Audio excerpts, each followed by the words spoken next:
तत्पश्चात स्वयं प्रकाशानंद स्वामी ने पूछा कि श्रीमद् भागवत में कहा गया है कि सत्यं शौचं दया क्षान्तिस्त्यागः संतोष आर्जवम् शमो दमस्तपः साम्यं तितिक्षोपर्तिः श्रुतम् ज्ञानं विरक्तिरैश्चर्य शौर्यं तेजो बलं स्मृति स्वातंत्र्यं कौशलं कांतिधैर्यं मार्दवमिव च प्रागल्भ्यं प्रश्यशीलं सह ओजो बलं भगा गांभीर्यं स्थैर्यमास्तिक्यं कीर्तिर्मानो नहंकृति।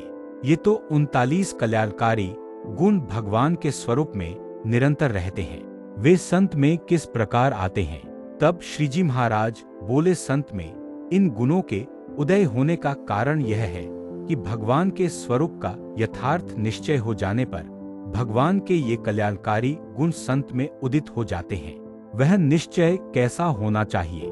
जो पुरुष भगवान को काल, कर्म, स्वभाव, माया तथा पुरुष जैसा न समझकर उन्हें सबसे भिन्न उन सबका नियंता और कर्ता समझता है तथा सबका कर्ता होने पर भी उन्हें निर्लेप मानता है, और जिसने प्रत्यक्ष भगवान के स्वरूप का निश्चय कर लिया है, जो विभिन्न शास्त्रों का श्रवण करने, किसी भी मतवादी की बात सुनने और अपने अंतःकरण द्वारा किसी भी प्रकार कुतर्क किए जाने पर भी नहीं हटता, उसे ही इस तरह का निश्चय होने पर भगवान से संबद्ध हुआ कहा जाता है।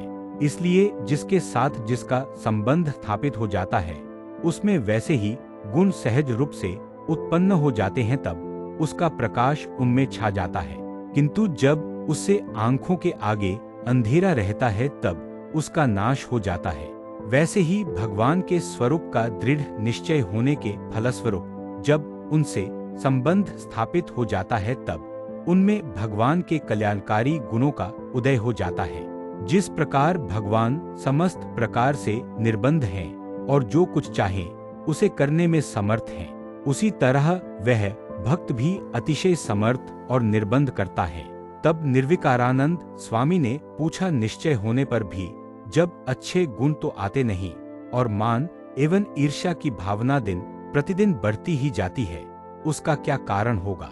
तब श्रीजी महाराज बोले कि यदि भगवान के समक्ष अमृत, विषैली औषधियां, खीर, शक्कर तथा अफीम को थाल में अर्पित किया जाए तो भी जिसका जैसा गुण होगा वह वैसा का वैसा ही रहेगा, किंतु उसमें किसी प्रकार का परिवर्तन नहीं होगा।